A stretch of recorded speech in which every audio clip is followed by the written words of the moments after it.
Greetings everyone, this is Eldad Amara with my channel Eyes Wide Shut, where I talk about current affairs, political affairs and social issues. Now I've got another channel, my side channel, which is called Spiritual Echelons, where I talk about things such as spirituality, religion, herbal medicine and all of those types of things. Now, listen, I've got an article here I'd like to read to you, okay? I'm going to come back and I'm going to analyse this article afterwards. But let me read this article. It's about schools in Bristol in the UK. Now check this out. More Bristol schools added to list of car bans as ANPR considered. I'll come back to what ANPR is in a minute. But the article goes on, it says, two more schools in Bristol will become official school streets this autumn term. Ashton Gate Primary School in Southville and St Werburgh's Primary School in St Werburgh's have joined 11 other schools in Bristol to introduce school streets. This means that streets outside of these schools are classed as walking, cycling, wheeling zones, restricting car use with temporary barriers put out across the road at drop-off and pick-up times at the start and at the end of school days. The permanent scheme encouraged families to walk, cycle, wheel or scoot to school, or park further away from the school and walk the last part of the journey. We're going to see where there might be a problem here. Okay? We're parking somewhere else. Let me read on. Councillor Ed Plowden, Chair of Transport and Connectivity Committee, said, "I'm delighted to welcome two more schools to the Bristol School Street programme. This scheme," and I say again, this scheme provides lots of benefits for local communities, including reducing traffic outside of school gates, improving road safety for pupils, reducing air pollution, that's a biggie, right? Reducing air pollution and boosting the number of children walking, wheeling and cycling to schools. As part of the launch, both schools took part in the celebration events aimed at encouraging and rewarding active, sustainable travel to school. Rewarding active, sustainable travel to school. Sustainable travel. This has got something to do with WEF. Yeah? The World Economic Forum and their goals. Yeah? So there's sustainable goals for the environment and for globalization. This is WEF coming in there. Gareth Jones, executive head teacher of Ashton Gate Primary School, said, "The school street scheme has had an immediate and profound effect on the Upton Road site at Ashton Gate. Pupils and their families are now much safer as there is a significant reduction of risk that cars presented at the start and the end of the day." The support of the school street team made implementation straightforward, and the scheme has been heralded as a huge success by the school staff and the community they serve. Katie, a parent from St Werburgh's Primary School, said, "Our new school street is just wonderful. In just a few weeks we have seen reduced traffic in the immediate school area, and families are so happy that they can now bring and collect their children safely." I read on. "It seems to have increased the number of families either walking or wheeling to school, and it has brought our community closer. Families now have a safe space to congregate at the school gates without the issue of idling cars parking upon the pavement or traffic congestion roads close to the gates. The school street has created such a pleasant environment that the school drop-off and pick-up has bet. This latest expansion of the school street scheme coincides with the recent decision by councillors on the Transport and Connectivity Committee to approve further investigation into potential installation of automatic number plate recognition (ANPR) cameras outside of schools to improve road safety. Man, that last sentence, that was so long-winded. Officers are exploring the potential of installing these cameras outside of schools to enforce parking restrictions that are an important means of keeping children, families and other road users safe during busy school drop-off and pick-up times. Combine these two schemes are putting a greater focus on health and safety of children and their parents and carers during school day. Excuse me. I've got a bit of a cold. Let me say this, in Bristol recently, right, in the east side of Bristol, we've had this livable neighbourhood scheme in places such as Redland, St George and Barton Hill. And 5,000, that's right, 5,000 people petitioned against this livable neighbourhood scheme. Now this livable neighbourhood scheme, to me, is just another guise for smart cities. You see, WEF, that's the World Economic Forum, want us to be living in these 15-minute cities. Okay? They said that there are too many cars on the road. The cars are causing congestions. Not only just the cars, but also motorcycles, buses, lorries, etc. Okay? And both diesel and petrol vehicles. So they're trying to get these vehicles off of the road. They're trying to encourage people to walk. Yeah? To work. They're trying to encourage people to walk in general because they say it will help to keep people fitter. They also are trying to encourage people to use cycles or e-scooters. So yes, this is all good. This is all good if you're for that. It's all good. It's all good if you are for that. Yeah, if you want to live in these livable neighborhoods where there's less congestion, where there's more of a kind of community vibe and that. But could there be something much more deeper and more sinister in regards to these livable neighborhoods? Now this other scheme, which is called School Streets, to me is another guise of the same thing.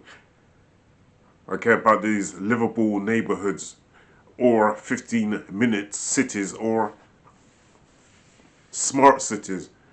They're all elements of the same thing. This is moving towards a smart city. Now these are the good points about school streets. Parents' cars usually park on zig. Now this is some of the good points about this scheme. Parents park their cars sometimes on zigzag lines. I've seen that myself outside of schools, yeah, and on the side streets. Parents are parking their cars on zigzag lines.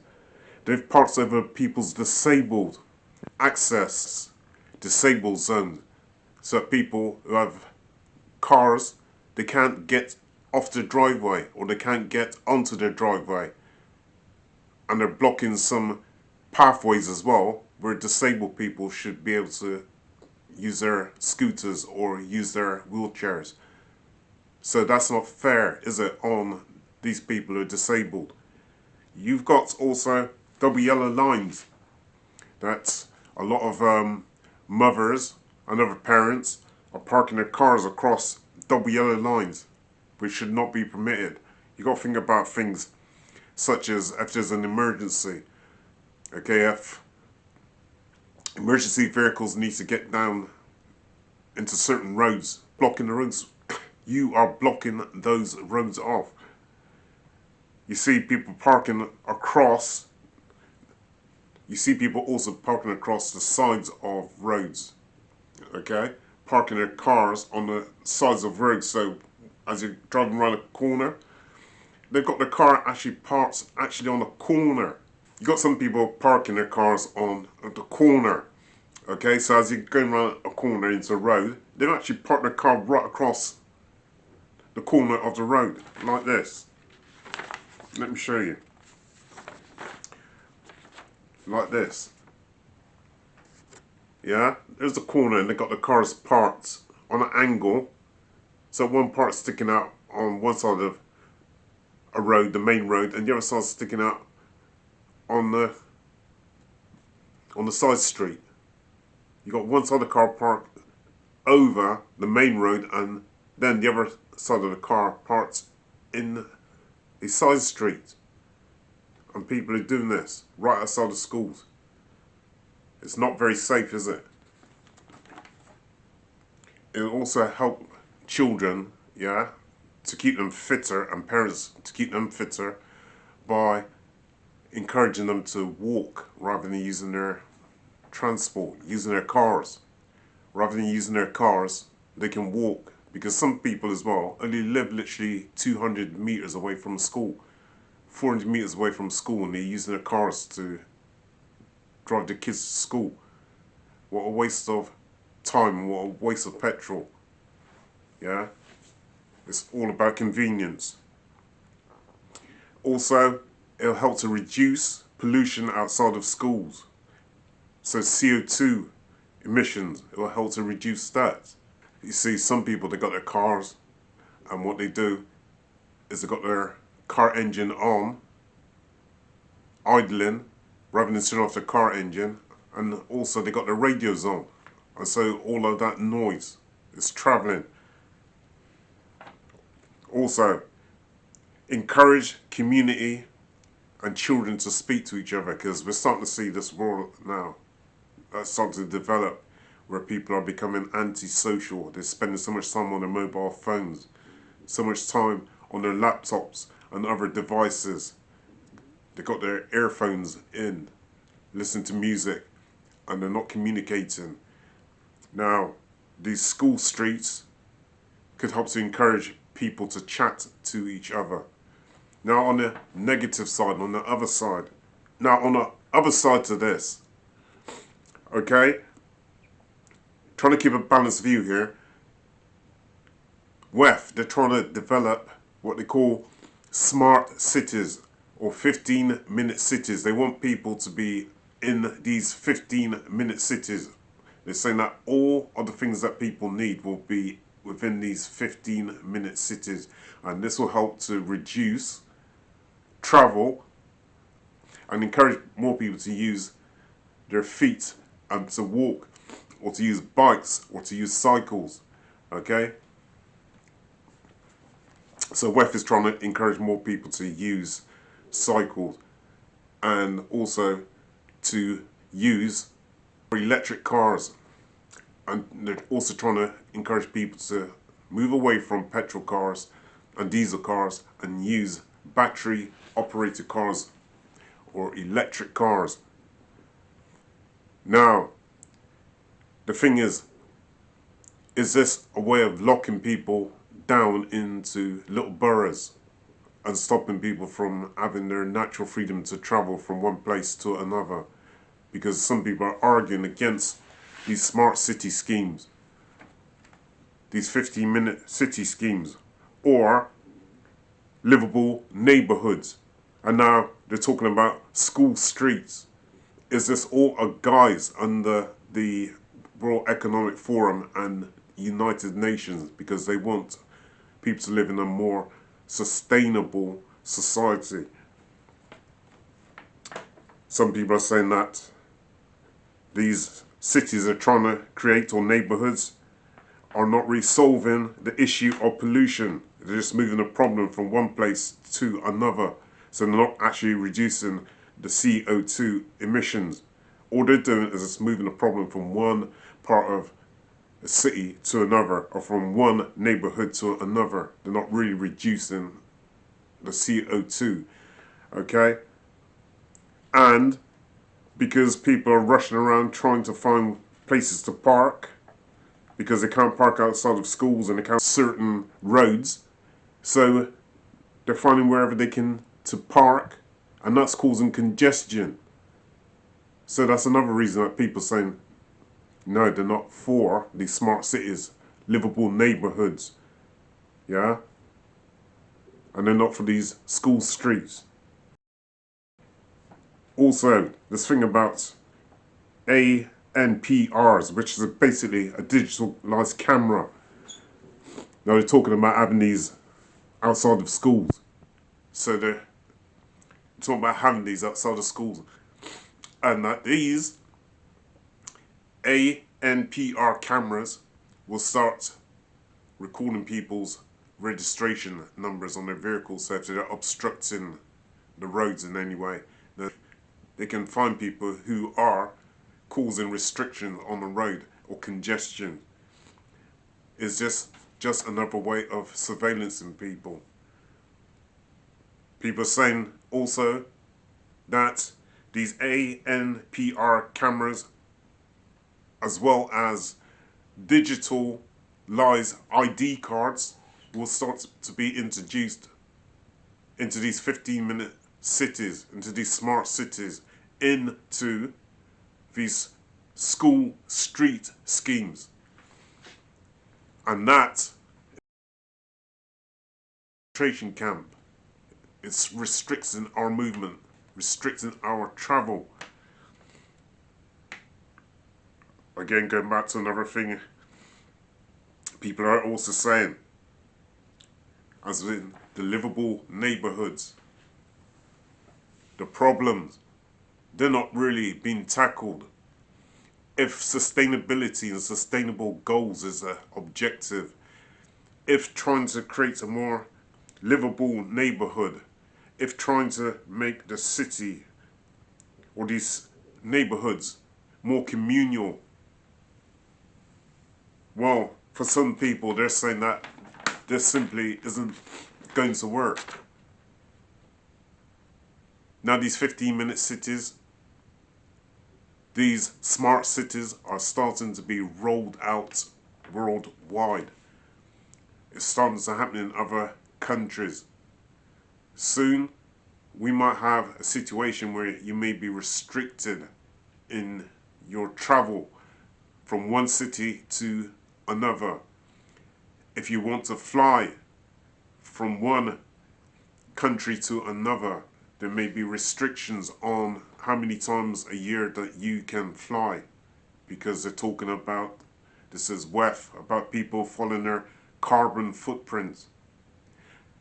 Are we going to start living in a society where we're going to be more surveilled? Are these schemes, the school streets, this livable neighborhoods, these 15-minute cities, these smart cities, are they just part of the WEF's program? Is WEF funding these schools? I would like to know. And that's a question, by the way. Is WEF funding these schools? Is WEF funding these councils in the UK? There's so many cities now in the UK have signed up to this smart city scheme.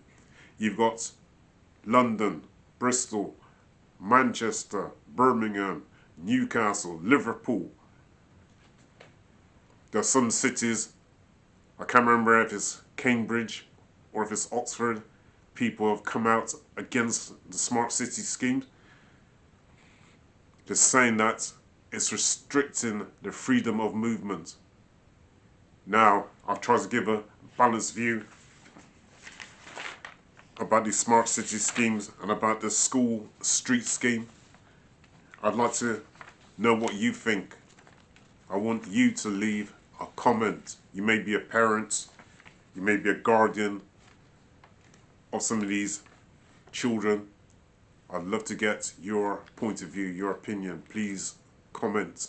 And if you like this video, please like, comment, subscribe, and share. This is Eldad Amara with another video. Over and out.